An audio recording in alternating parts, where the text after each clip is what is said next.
I still can't believe that I'm partially responsible for this not becoming lost media. Like, I would like to remind everybody before I go any further that Studio Khara, the animators of Neon Genesis Evangelion, had no intention ever remotely to release this to the public. Like, their intention when they released this at the exclusive event within Japan was to leave it a part of that exclusive event with very few people that could see it. Not even the entire, fan base within Japan could see it. Just only a select few that would be able to see this exclusive 14-minute and 26-second footage. And it was never going to be streamed. It was never going to be released on BD, DVD. It was going to be forever locked behind an exclusive event that happened a few weeks back. And obviously, it wasn't just the West overseas fans that were upset with this. There was a lot of people within Japan that was probably a little bit upset that they would never get to see this footage outside of that event, because obviously, life can be very difficult and unexpected, because not everybody, let's say, has money they can use to go to a random event. Not everybody has free time to go to an event on a certain day. Maybe they have, life they have to do with, like, certain work, or they have to go to college. Maybe there's just something that pops up with medical issues that they're not able to actually go to that event that was within Japan. And so you gotta imagine a lot of mega fans that have grown up with Neon Genesis Evangelion probably were a little bit sad that they might not ever get to experience this piece of history for Neon Genesis. And so it's crazy that 2 weeks ago this was going to basically become lost media. This was material that you never would have actually got to see in this level of quality. It was only going to be through cam rips and really watered down screenshots of it that you were only able to experience this. But thanks to the absolute colossal mess up they made against me and a few others is why this was able to see the light of day. And so let's just get right into this, because it's kind of honestly insane that I'm a part of anime history. Like, I'm actually a little bit a part of Neon Genesis's, special film here not becoming lost media. And so let's talk about what happened a few days ago and talk about where we're at right now. So this is an official statement that Studio Khara made on their official site, by the way. This is the official Japanese site. They made a statement in Japanese and also in English addressing what happened, and that they are straight up taking full responsibility for the colossal mistake, and that because of just how bad the mistake was, they decided to just straight up release it, the whole film on their YouTube channel, which is what this is. This is the official YouTube channel of Studio Khara, releasing this footage for the entire world to see. So how this happened to begin with is that 2 days ago, there was copyright takedowns all over social media on X, Twitter. And I was one of those that had a strike against them on Twitter, where I posted just an image of Giant Asuka, which is in this footage, by the way, which was this scene right here. Like, I showed a screenshot of Giant Asuka here, and it was very low quality, very poor looking, but that is what caused them to take down my post because of copyright infringement. Now, regardless if they were in the right or not, fair use or whatever, that, in turn, when they took it down, they attached the full 14-minute clip, or the full 14-minute film here, to that copyright takedown, and many others got this on their, email attachment as well. I confirmed with a few others they got the exact same thing. And so, it led to just, them taking down low-res cam rip stuff, and they're like, here you go, here's a 4K version of Neon Genesis Evangelion special event that nobody else will ever see. Basically giving access to something that nobody outside of the event should be able to see, but they accidentally did. And obviously, there was a lot of people that probably got a very similar email that I couldn't even see as well, and one of those individuals decided to post said footage of this on other sites, pirate sites, etc., and it started making the rounds the other day, like yesterday and the day before, started making the rounds. And when Pandora's box is open and you copyright take down probably hundreds of people's posts, and this footage is attached to it, someone is going to leak that footage. Someone is going to post it, and that's what happened. And within a few hours of it being posted online, it got instantly translated into multiple different languages, like into English, into Spanish. I saw some French, I saw German. There was a lot of different translations that it got pretty quickly thanks to the release, because obviously Neon Genesis Evangelion is a very well-known series that have a massive fan base behind it. And it makes sense that there'd be a lot of fan subs and groups that would want to instantly translate it because of just the importance and the significance of the material itself.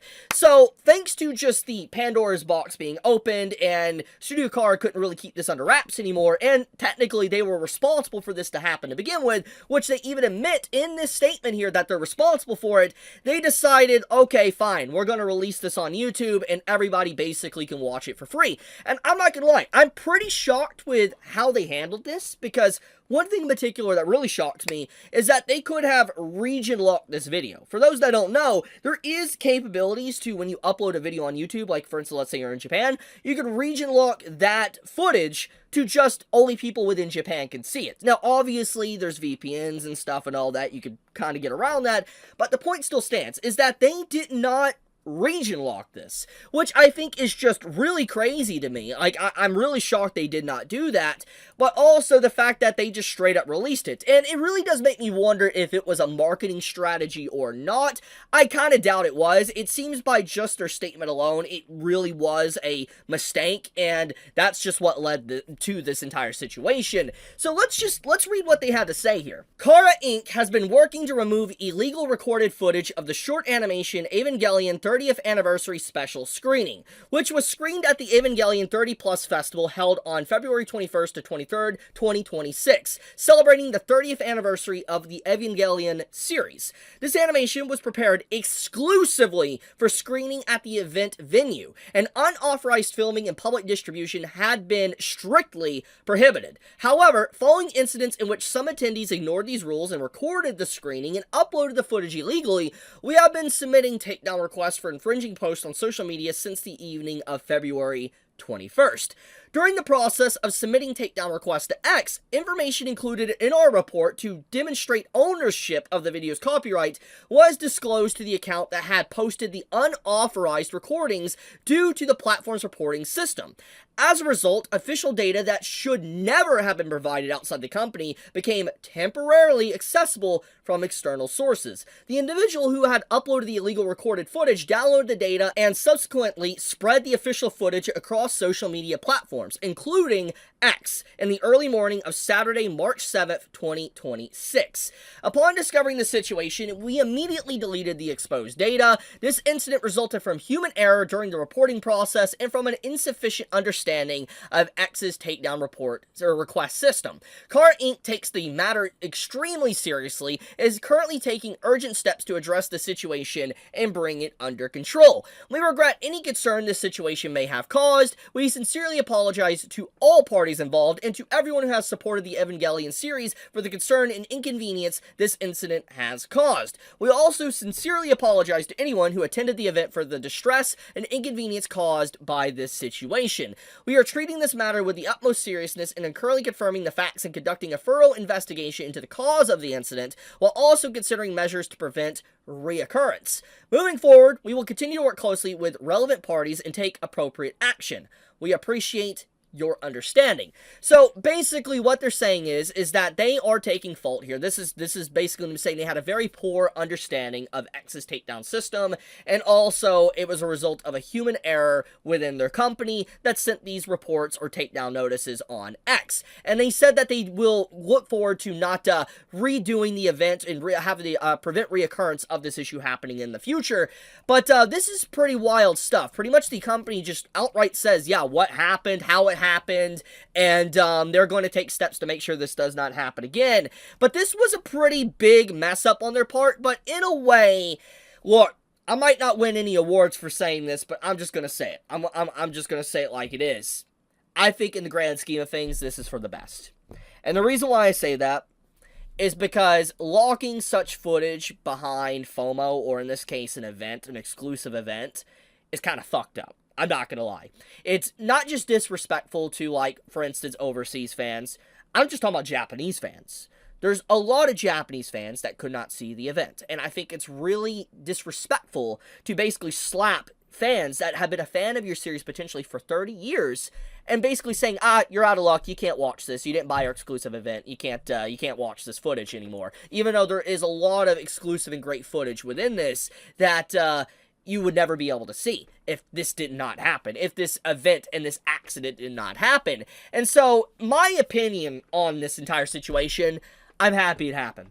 Because this was very close to becoming lost footage. It was extremely close to always just being like a cam rip, and that was it. But the fact that we don't have to live in that reality is a great thing, especially with a property like Neon Genesis. And I'm going to be honest with you. I feel like Studio Khara is legitimately very outdated in terms of thinking on this situation. Like, I respect them catering to their fans and stuff, like the Japanese fan base and stuff like that. And I'm strictly just talking from a Japanese fan base point of view. But this is the day and the age of the internet, and obviously not utilizing, like, posting this stuff to YouTube to make, like, money off of it, I think is just kind of weird, because it's like, it's like respecting your fans. Like, they could have easily put this behind, I don't know, they could have made this a paid video or something if they're really that concerned for it. I mean, there's a lot of ways they could have done this or released this if they wanted to make money off of it, but the fact that they were willing to gatekeep this to such a degree, I feel is just so wrong. And I just feel like it's such an old-fashioned way to view it, because it's like not utilizing the internet or understanding how the internet actually works, because once something's on the internet, it's gonna spread like wildfire. There's no closing that box or that doorway anymore, and if there's cam rips of it, it's gonna continue to spread. And it's such an old-fashioned way to, talk about it, and I hope that this situation makes them realize that people talking about this overseas or anywhere in Japan, it's free advertisement for their company. They basically tried to pull a Nintendo. That's what they tried to do. They tried to pull a Nintendo, lock stuff behind FOMO, and make it basically so exclusive, even though it obviously had a video file format, obviously that was sent to people's takedowns, and all that, and copyright. You got it in your email. They were not going to release this until basically they were forced to. So, I'm just, good on them releasing it, but still, I don't like the actions that they did that forced this to happen. Like, it shouldn't have happened to begin with. Like, none of this situation should have happened. It should have just been released on YouTube to begin with, after, like, exclusive amount of time. That would have been completely fine. But I would like to remind everybody, this would not have released unless that leak happened. That accidental leak. And there's a lot of people that have conspiracy theories about this, that maybe it wasn't accidental, maybe the person at the company didn't want this to become lost media and did it purposely. Obviously, there's no way to prove that, but, I mean, there's a lot of conspiracies around this situation, and whatever the case may be, whatever is true or not, the footage is now out, and you can watch it for free. I will link to this video, by the way, in the description if you want to check it out for yourself. It's really good. Like, if you're an Ava fan, give it a watch. It's excellent. But, I love you guys. If you enjoy my content and you want to see more of my content, please subscribe, leave a like on the video, leave a comment down below how you feel about, this not being gatekept and FOMO'd. But, Chibi out.